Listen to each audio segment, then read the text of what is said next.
pessoas lindas e maravilhosas do nosso Brasil digital, do nosso mundo digital. Eu sou o Léo Duarte, estamos aqui no primeiro programa do podcast Pode Refutar. Nesse programa nós vamos estar discutindo vários temas importantes aí para a convivência, né, em sociedade. E hoje nós estamos aqui com dois convidados renomados aí, cada um na sua pegada. O professor Roberto, né, que tem um trabalho aí com a comunicação, professor universitário, e o professor Ednilton, né, formado em psicologia, doutor em psicologia, e nós vamos hoje aqui tratar de um assunto que tem sido, né, debatido em vários espaços da sociedade, que é a questão do uso de celular em ambiente escolar, né? Mais recentemente nós tivemos aí o governo federal aprovando, né? Aprovando não, mas como é que se diz? Implementando no nosso país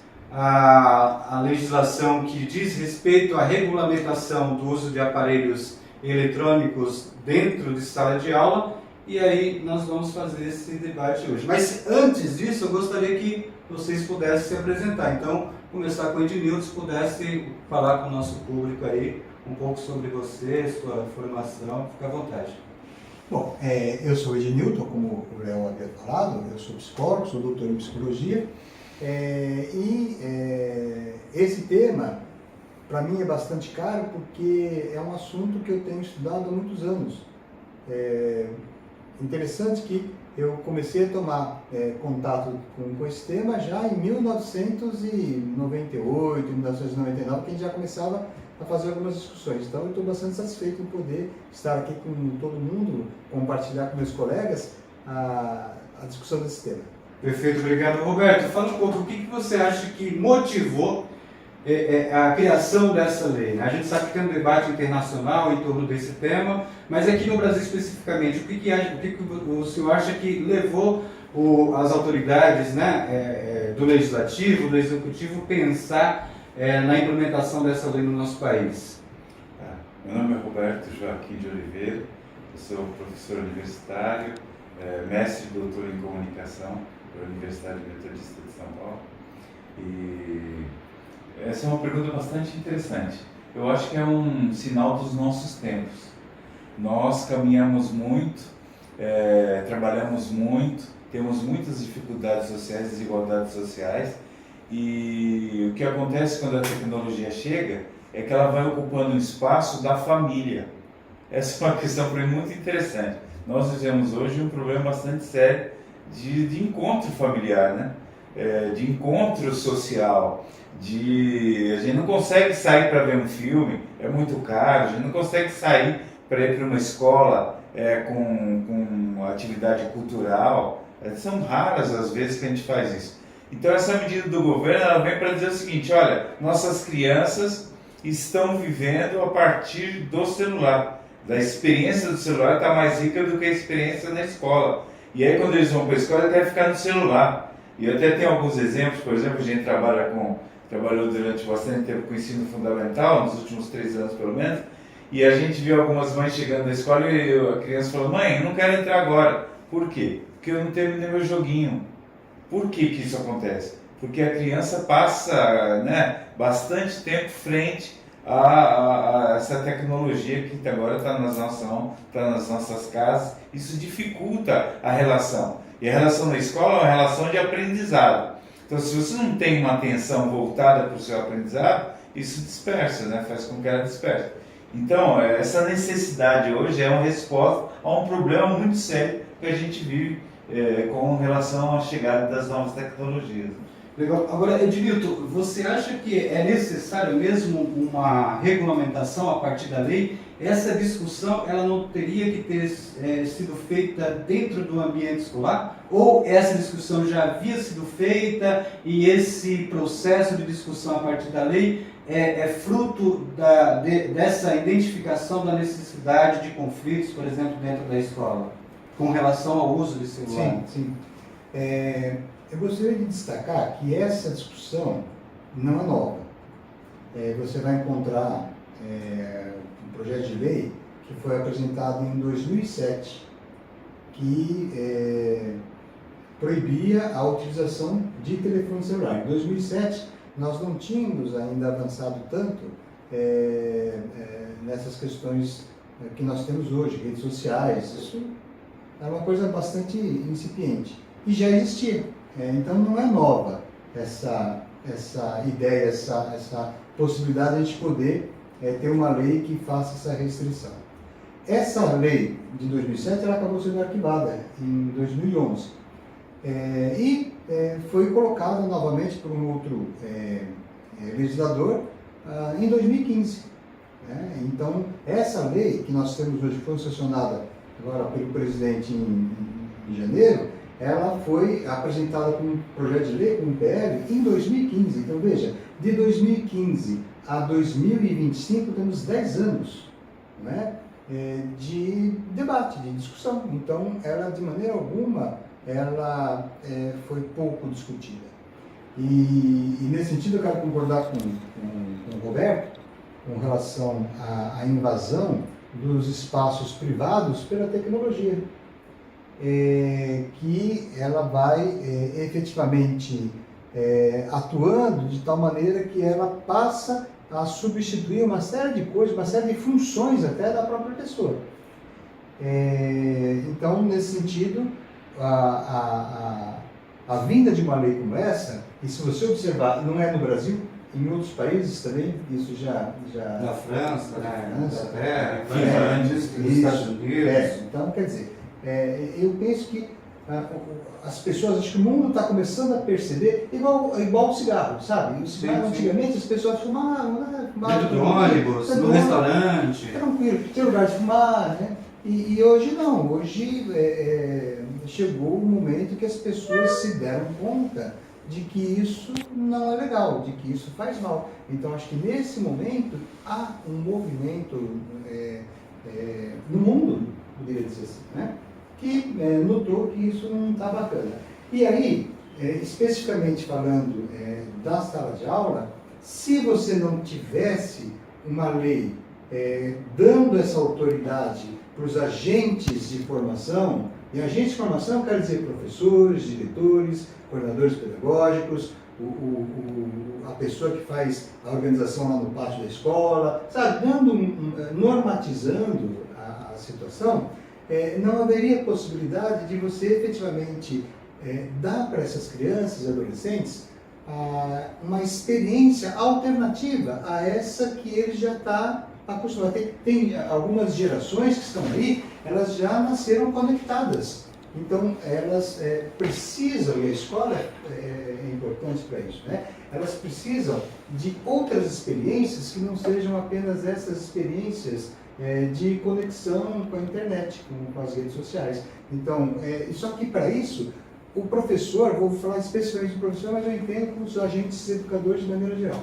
Ao falar do professor, o professor não tinha autoridade para impedir a utilização do telefone em sala de aula. Ele não se sentia com autoridade para fazer isso, porque se enganam muitas vezes as pessoas que pensam que a autoridade é uma decisão minha. Não é uma decisão minha. A autoridade ela é dada de cima, né? Então é a sociedade que diz quem tem e quem não tem autoridade. Então, nesse sentido, os professores não tinham autoridade para tirar o telefone, para chegar e dizer, olha, não pode usar o telefone.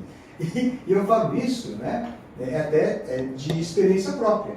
Agora, me preocupa muito isso que você está falando, porque assim, uma coisa é você ter autoridade, outra coisa são os conflitos que vão ocorrer. Por exemplo, eu fiquei por 8 anos no Conselho Tutelar, Roberto e Ednilton, e o que a gente atendia, por exemplo, de situações de abuso por parte dos professores, com situações que poderia, né, a partir de algum instrumento pedagógico, ser resolvido, mas em função, muitas das vezes, por exemplo, da estrutura perversa que a educação, principalmente em alguns estados, impõe para a equipe educacional, às vezes possibilita e facilita essa coisa do conflito exacerbado e às vezes, muitas vezes, de agressões físicas, coisa do tipo, né? Então, quando eu fiquei sabendo, por exemplo, dessa lei, eu fiquei muito preocupado em como seria, né, esse tato da equipe pedagógica, né, com os adolescentes e com as crianças em relação ao uso do celular.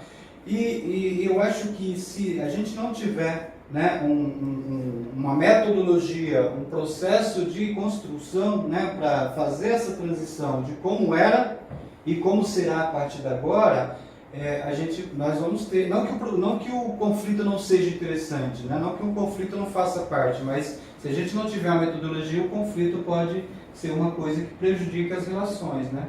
Então, eu particularmente, eu vejo a questão desse mundo digital como se fosse um mundo paralelo. Você tem um mundo real, onde você vai no supermercado, você compra um salgadinho, compra um saco de arroz, você vai num baile, e para acessar esses espaços do mundo real, você tem, para determinado espaço, uma regra, né? Então, eu muitas das vezes fico pensando, ao invés de regulamentar o uso do aparelho, talvez não fosse o caso de regulamentar o acesso aos espaços digitais que existem no mundo digital, porque, por exemplo, se você quiser hoje acessar, por exemplo, um filme de pornografia, você nem precisa colocar senha, documento, nada. É livre, se você só coloca lá, no máximo que acontece é lá, você tem 18 anos, você coloca lá, você vai ter acesso a tudo, né? E, por exemplo, isso no mundo digital. No mundo real, não. Para você entrar, por exemplo, numa boate, numa casa noturna ou num bar, você tem que apresentar um documento. Olha, eu tenho uma idade tal, então eu estou habilitado a acessar isso. Então, a pergunta a provocação que eu faço aqui é, ao invés de regulamentar o uso do aparelho, não seria mais adequado, por exemplo, regulamentar o acesso que as pessoas poderiam ter a determinados conteúdos com determinada faixa etária? Por exemplo, criança até 7 anos só acessa aplicativos educacionais. Alguma coisa nesse sentido? Eu gostaria que vocês falassem um pouco sobre isso, né? Antes de mais nada, é importante você fazer uma distinção entre autoridade e autoritarismo. Tem uma distinção importante que muitas vezes a gente não acaba considerando. E aí eu queria fazer essa ressalva. Porque, por exemplo, né?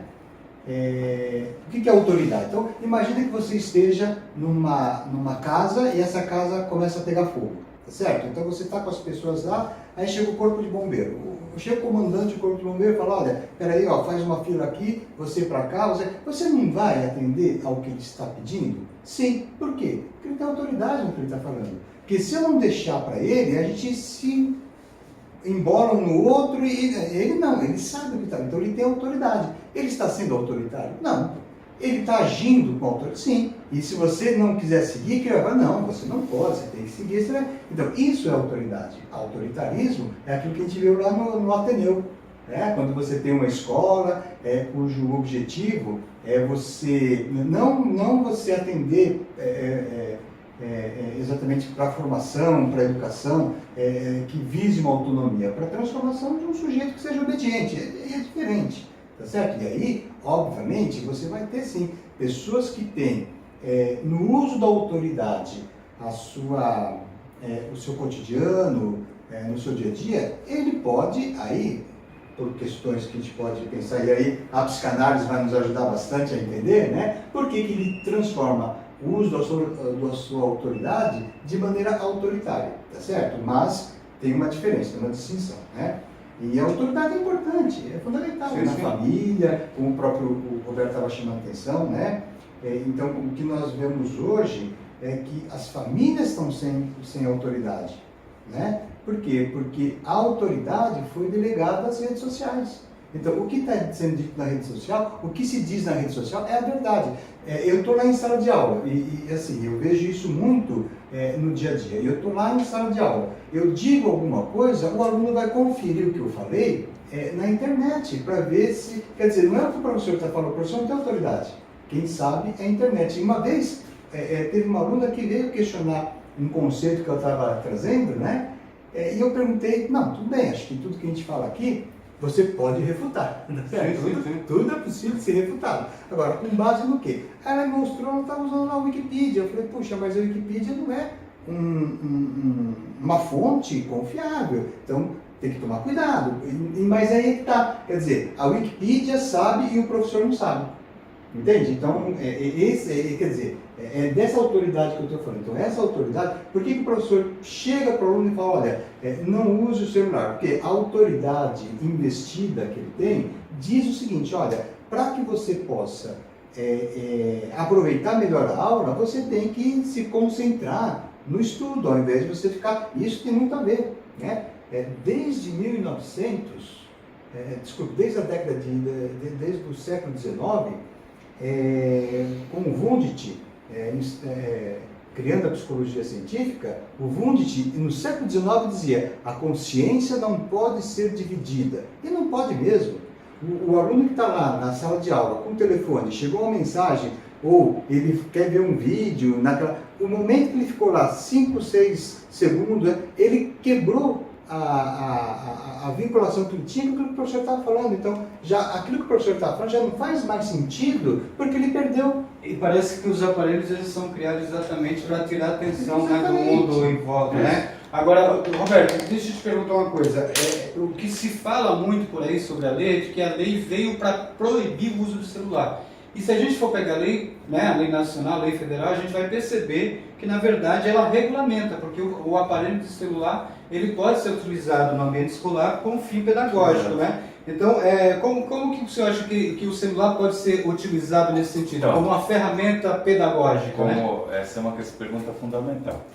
Nós temos um problema, e né, alguns vão dizer, temos mais problemas, mas nesse caso é um problema, porque nós estamos vendo um momento de transição.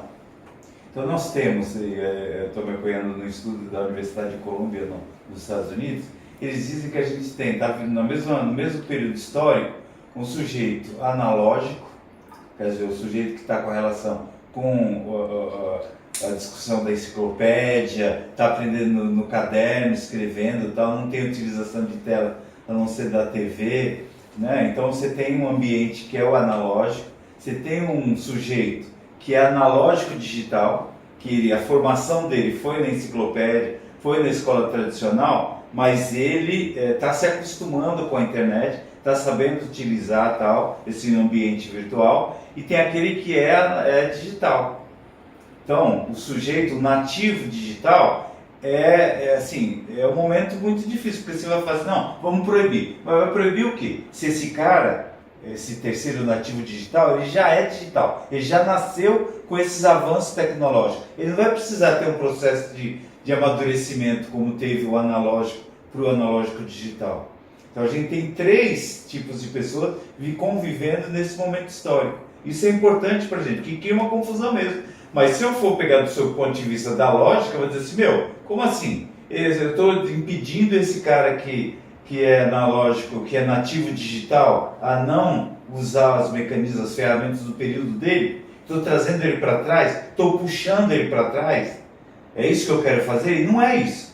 Na verdade, o que a gente quer é que as nossas crianças aprendam a utilizar essas ferramentas para o bem da sociedade, para que a gente possa utilizar a inteligência artificial, para que eles possam aprender mais a escrever, a ler, sejam pessoas melhores com esse novo ambiente. Agora, tem um problema. O problema é que essa passagem era muito dura, porque tem aqueles que não se acostumaram com o advento dessas tecnologias, tem aqueles que estão sobrevivendo, se adaptando, que a gente está chamando de analógico digital, e tem os caras que já nasceram nesse tipo de sociedade, né, com essas experiências tecnológicas avançadas, e que mudam semanalmente, né? A gente acabou de ver empresas norte-americanas perdendo para os japoneses na questão da inteligência artificial, coisa na casa dos trilhões de dólares. Então, de valor, né? Perdem o valor muito rapidamente. Por quê? Porque algum chinês conseguiu descobrir uma maneira mais fácil de utilizar a inteligência artificial. Então, eu não posso tirar meu filho desse ambiente. Quer dizer, esse ambiente, por incrível que pareça, é o futuro. Agora, o que vai ser do futuro é a nossa pergunta. Então, quando a gente tenta fazer uma lei que possa impedir a criança de não prestar atenção no conteúdo de uma aula, a gente tem que pensar se não é a aula também que está à distância, se ela não está mais respondendo aos interesses das crianças, porque a gente vive uma crise na educação muito antiga, né? Não é de agora. Então a gente já pensou lá nos anos 40 com Anísio Teixeira, nós falamos da escola parque, porque já sentiam lá nos anos 40 que nós tínhamos necessidade de ter uma escola lúdica, com teatro, com esporte, com essas coisas todas amarradas. Tá? A gente conseguiu fazer isso essa promessa aconteceu? Ou com Paulo Freire, né, do Adorno, de uma escola emancipadora, de uma escola que possa fazer o sujeito ter consciência crítica para mudar o espaço que ele está, né? Porque fazer a leitura é fazer a leitura de mundo, né? Quando a gente faz a leitura, a gente tem que ter alguma coisa nossa naquele conteúdo que a gente está absorvendo. Então, de verdade é isso. Então, há um contrassenso quando eu falo em proibir, por quê? Porque eu estou atingindo diretamente os nativos digitais, gente que já nasceu com essas condições. E aí, estão chamando a atenção por quê? Porque quem está fazendo isso são os analógicos ou analógicos digitais. Gente que não foi formada nesse período, teve formação de outra forma, ou que está se adaptando. Então, tem coisas que são difíceis de entender, mas é importante essa discussão, porque para mim está aí a chave. É um contrassenso que a gente vai proibir alguma coisa por uma sociedade que já avançou. Outra coisa, a escola pode correr o perigo, inclusive, de ficar mais obsoleta. Por quê? Porque a criança sai dali e ela vai continuar usando. Porque os pais não vão dizer que ela não pode usar. E outra coisa, nem podem fazer isso por quê? Porque esse é um pouco, eles estarem diretamente relacionados com esse avanço, é importante. Agora, o que a gente tem que cuidar quais são os valores que a gente vai estar defendendo e discutindo com eles. E essas questões são fundamentais. Grande parte disso passam pelos professores, passam pelos pais, passa pela gestão, tá certo? Então, acho que Professor, o que o senhor traz, para mim faz muito sentido, porque às vezes, por exemplo, eu fico meia hora consumindo, né, esses conteúdos rápidos e tal, e aí quando eu largo o celular, que eu saio para alguma outra atividade, eu fico com uma sensação de que, sabe, de angústia, sabe, de que como aquilo que eu estou vivenciando na prática não faça tão mais sentido como fazia antes. E às vezes eu fico pensando, esse efeito, né, negativo que o uso de conteúdos rápidos, ele atinge a mim que venho de uma outra época em que a produção digital não era tão presente, ou atinge também as crianças? Porque às vezes eu não estou certo disso, viu, Ednilton e Roberto, mas às vezes eu penso que talvez atinja mais a mim, que estou sendo introduzido nesse cenário, do que a criança e o adolescente que já nasceu nessa vibe, né? Já nasceu nesse cenário. E aí eu acho que é o seguinte, isso que o senhor traz é importante também para a gente entender que não é a questão de proibir, né? É a utilização de forma responsável, de forma adequada. E aí é onde que eu acho que entra o papel do educador, né? No sentido de contribuir nesse processo de orientar como que se faz o consumo de determinados produtos de forma responsável, a não vir a atingir a sua integridade de saúde, né? Então, eu queria fazer algumas observações com relação a isso. Primeiro, eu sou psicólogo há 30 anos, né, atendo crianças, famílias, né, nunca houve no consultório uma busca tão grande de serviços de terapia para criança e adolescente, né, com ansiedade, com depressão, né, com perda de sono, e é dessa geração dos incluídos, dos já nasceram, então, essa geração está doente. E aí eu quero chamar a atenção, tem um professor da USP, o nome dele é José Leon Krochik, ele é bastante interessante. Ele escreveu, em 1998, ele defendeu uma tese de doutorado, cujo tema indicava o seguinte: o uso do computador no ensino e a limitação da consciência. Né? Ele mostrava que a presença da máquina, em 98, hein? Né? A presença da máquina, ela, na intermediação de ensino, ela facilita sim o aprendizado, mas um aprendizado sem crítica. Você aprende, mas você não aprende a ter crítica. Nós temos uma estrutura de pensamento, isso é importante a gente ter clareza. O nosso pensamento, a estrutura do nosso pensamento, ela não funciona de maneira independente da sociedade. O nosso pensamento, ele segue a sociedade. Então, o meu pensamento ele vai se estruturando, ele vai se modificando na medida em que a sociedade se modifica. Então, isso é importante ter clareza, porque muitas vezes você coloca no indivíduo a responsabilidade para ele não conseguir alguma coisa. Mas não é. Ele não conseguiu porque a estrutura de pensamento dele foi dada por conta das relações sociais. Você vai ler em Vygotsky, ele vai dizer a mesma coisa, né? Então, a nossa subjetividade, a maneira de sentir, perceber, entender as coisas, são dadas, são determinadas pela sociedade.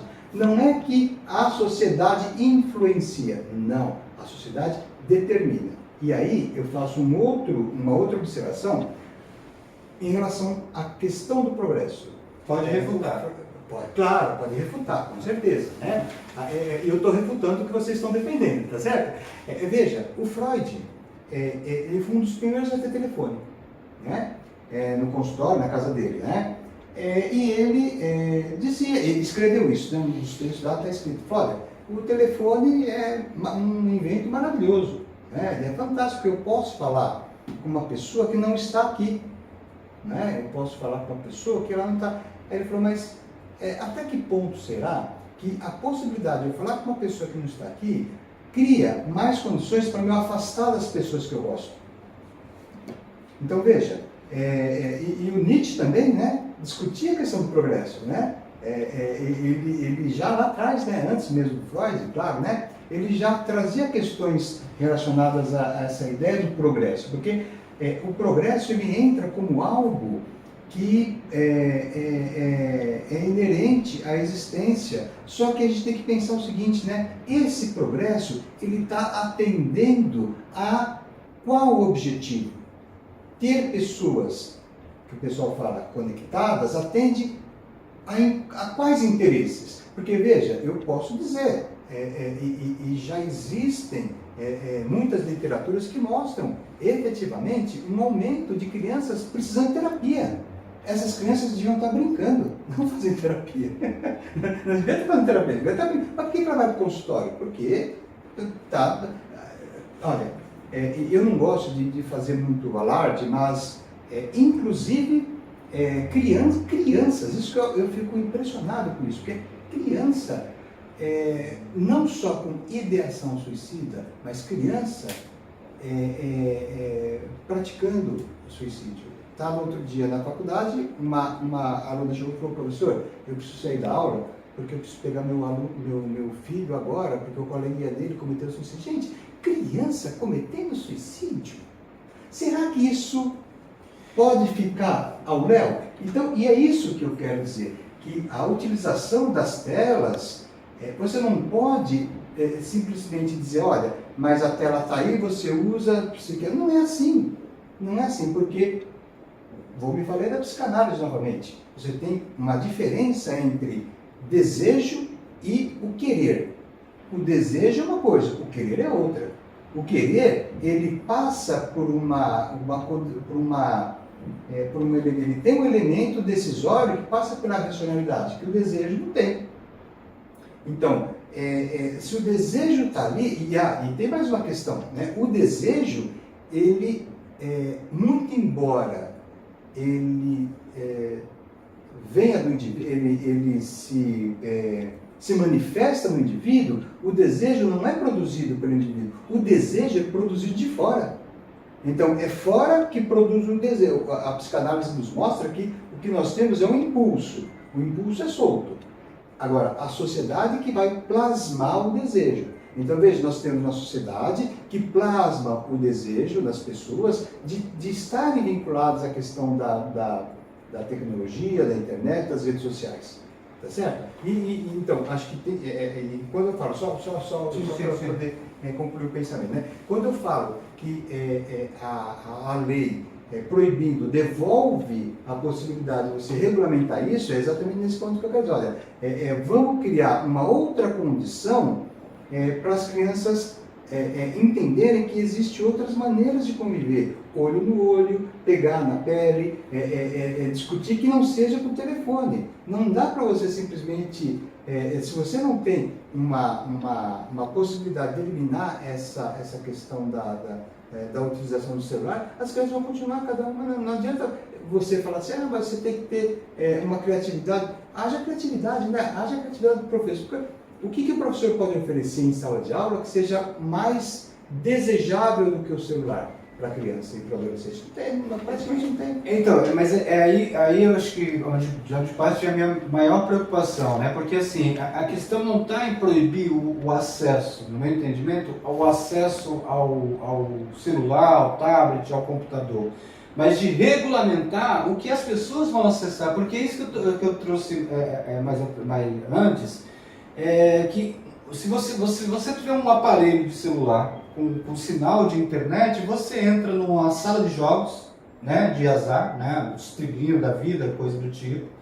Você entra em rede social, você entra em site com conteúdos adultos, você tem acesso, independente da sua idade, a qualquer tipo de conteúdo. Então eu acho que sim, que o problema não é o uso da tela, o problema é o que as pessoas estão acessando ao pegar essa tela, né? Porque se você não tiver um controle do que as pessoas podem acessar, aí a gente vai ter, por exemplo, uma sociedade consumista, uma sociedade enganada, porque nós temos uma grande quantidade de fake news na internet, que é um absurdo. E esses fake news têm o poder de enganar, por exemplo, as pessoas que estão numa situação mais esclarecida do ponto de vista acadêmico e tal. Imagina uma criança que está se formando. Então eu acho que assim, eu lembro que quando iniciou essa coisa do acesso à classe trabalhadora ao computador, a gente não tinha acesso à internet. E muitas das vezes o que tinha lá no computador era um jogo educativo, um jogo da paciência, um Word, um Excel, para você mexer ali e você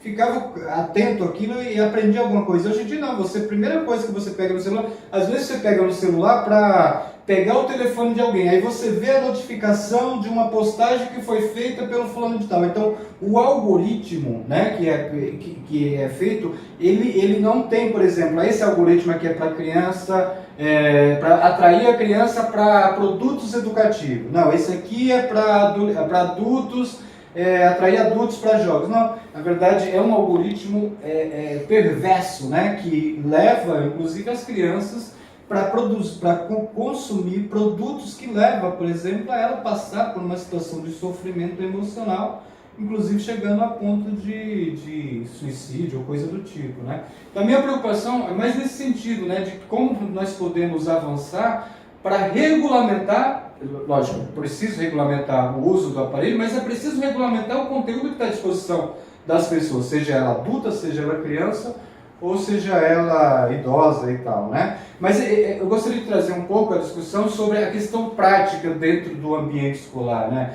Roberto, você acha que essa legislação ela contribui para que os professores consigam ter mais essa autoridade, né, em pensar de forma mais pedagógica o uso da tecnologia dentro do ambiente escolar? Então, a lei ela chama a nossa atenção, né? E a nossa professores, gestores, pais, tal, eles chamam a nossa atenção e faz a gente refletir sobre o que está acontecendo com as nossas crianças no ambiente escolar. É uma provocação. Então, exatamente, isso é muito interessante. Outra coisa, a Secretaria de Educação de São Paulo acabou de lançar um documento tratando com os professores como eles devem agir a partir das leis, né, que devem fazer, como responder em sala de aula. Isso é muito bom. Isso é muito bom por quê? Porque faz com que os professores comecem a refletir e dar soluções sobre isso. E outra coisa, o professor tem a possibilidade, e ele é soberano nisso, de dizer, nós podemos usar a tecnologia.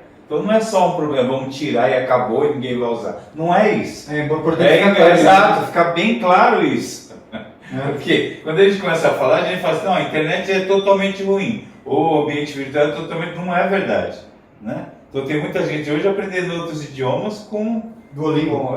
Então, cozinhar, conhecer outros países, é um negócio, museu virtual, tem uma série de ambientes que a gente precisa ser ensinado a usar. Essa é a grande questão.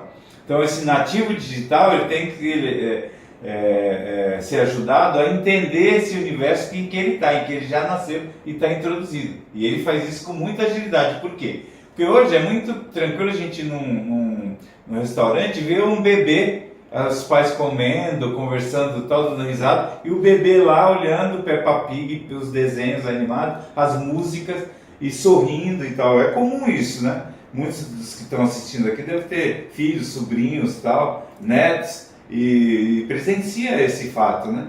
Então a questão para mim é essa. Primeiro, o professor tem a liberdade, tem a autonomia de poder propor trabalhos baseados nesse tipo, e devem fazer isso. Eu acho que esse é um momento interessante. Então a questão da lei, ela vem para ajudar a gente a discutir o que está acontecendo. Essa transição para mim é fundamental. E a gente tem que ter cuidado um pouco quando a gente fala do determinismo tecnológico. Quer dizer, o problema é a tecnologia, e não é, né? Essa é uma questão muito importante. A mesma tecnologia, ela pode ser usada por bem e pode ser usada por mal. Mas tem uma coisa que a teoria crítica já avisava, a escola de Frankfurt já avisava, que é a questão da racionalidade técnica.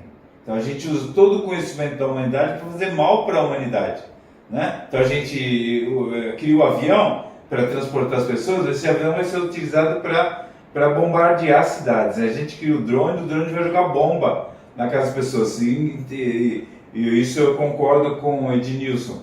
Quer dizer, essa tecnologia está a serviço do quê?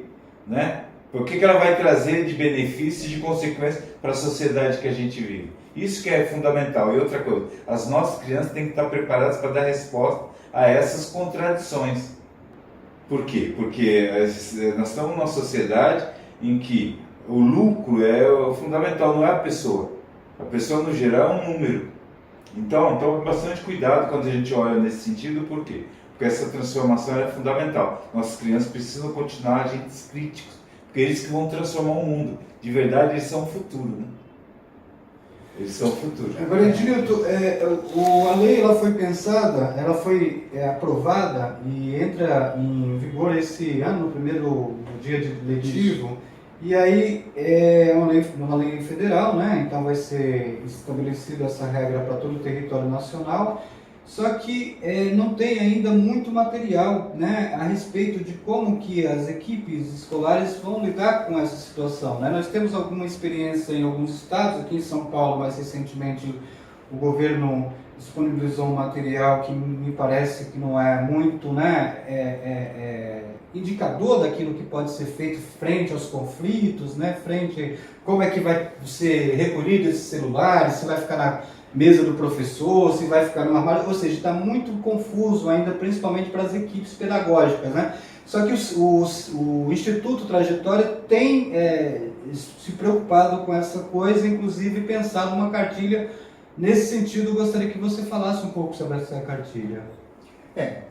Nós, né, no Instituto Trajetória, a gente já preocupados com essa situação que vai ser gerada em função da aplicação de lei, nós preparamos um material descritivo com exemplos de como que as escolas, os professores, os educadores, de maneira geral, eles podem lidar com essa questão.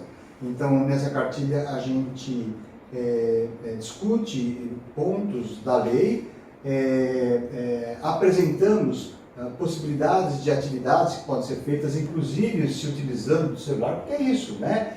A gente tem que entender que a tecnologia está posta, não tem como você simplesmente falar, não vou usar e pronto. Né? Isso está fora de cogitação. Então, e a lei permite também, acho que isso é importante destacar, né? A lei, ela permite a utilização do celular desde que tenha finalidade pedagógica. Então, lá na cartilha, a gente coloca algumas indicações de atividades, inclusive a gente tem até um exemplo lá de como regulamentar esse uso. Um regimento, né? Que, claro, é um modelo, a escola vai adotar, de acordo com as suas necessidades, ela vai se organizar e escrever com base naquele modelo, no outro, a gente apresenta também um modelo. Agora, Edilton, por exemplo, eu sou um coordenador pedagógico de uma escola pública ou diretor de uma escola particular. Se eu tiver interesse, por exemplo, de acessar esse conteúdo, se eu tiver interesse de contratar alguma equipe para desenvolver isso ou contribuir para que a equipe da minha escola tenha um melhor desempenho na implementação dessa lei, o CEPESP está habilitado para disponibilizar esse serviço?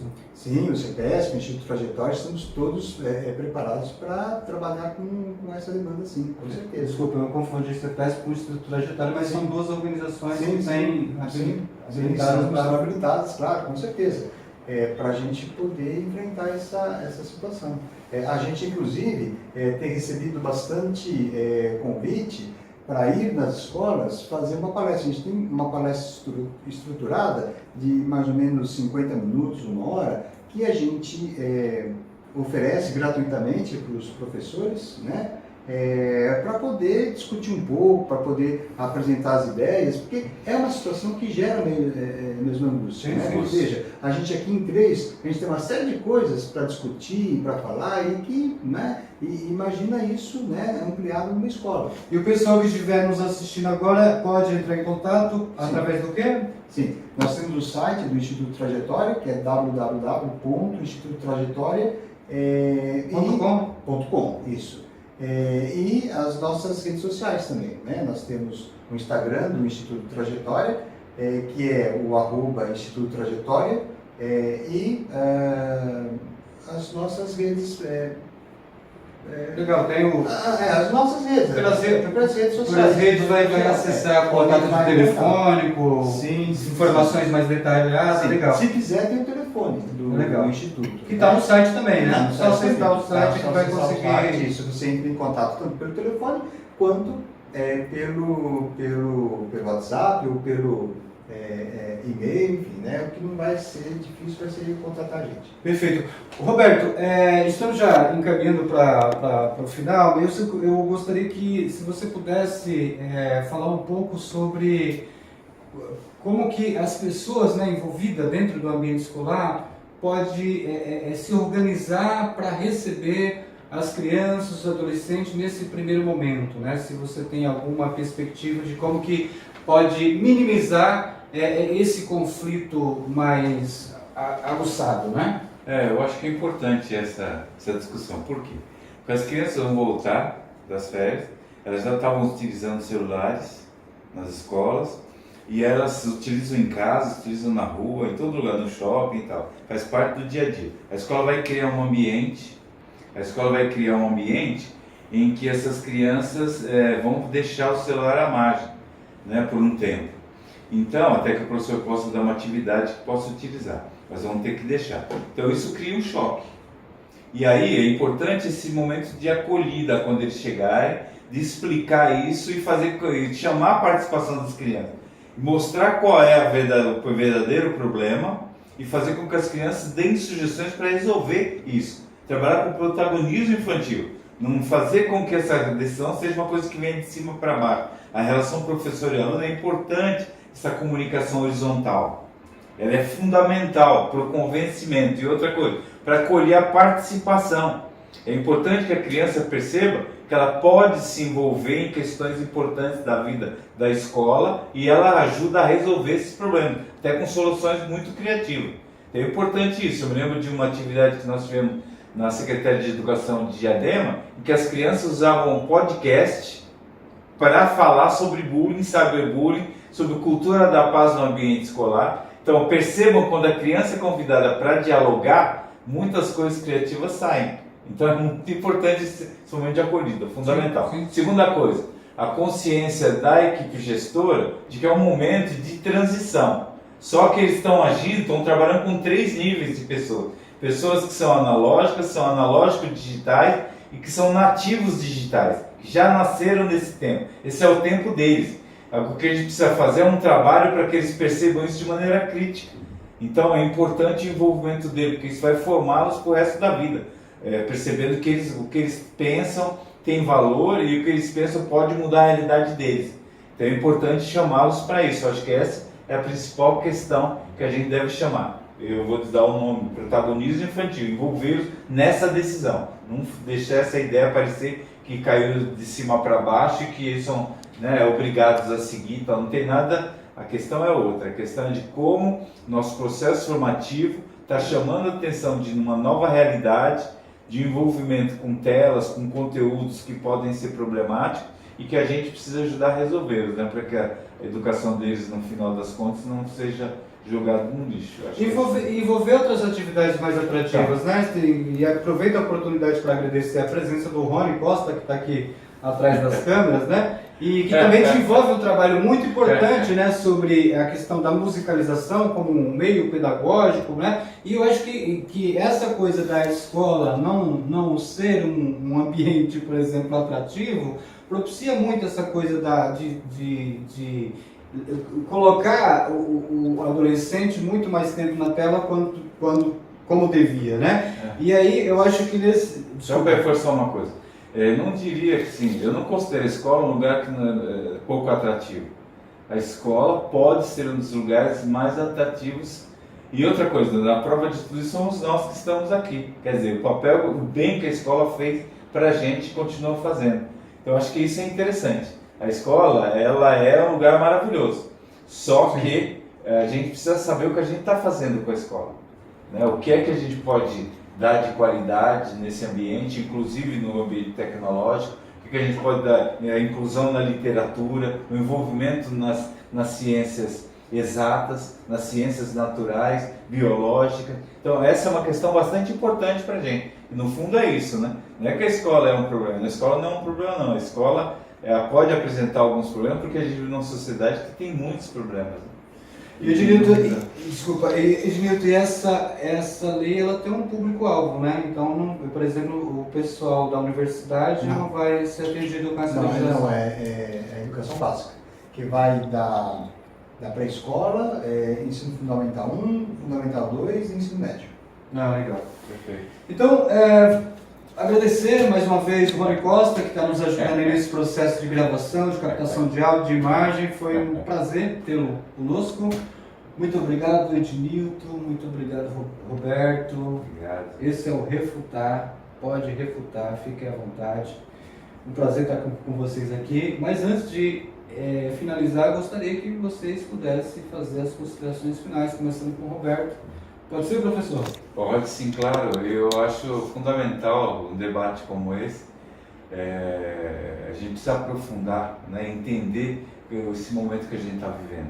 A gente tem muitas questões para resolver e não pode jogar embaixo do tapete. E esse é o momento, né? Depois não. Então esse tipo de lei, inclusive, chama a nossa atenção, né? Para que a sociedade possa pensar sobre os seus próprios problemas. E são os cidadãos que precisam pensar sobre isso, né? Que precisam dar os rumos para a nação, né? Então eu acho que é um momento fundamental. E parabéns, né? Pra gente, esse né? trabalho, exato, esse trabalho é muito necessário. E pode refutar. Obrigado, a atenção de todos. Professor Ednilton. Eu acho que assim, né, a ideia de refutar é fantástica, né? Eu gostei aqui de estar com o professor Roberto, de estar com você aqui fazendo as provocações, né?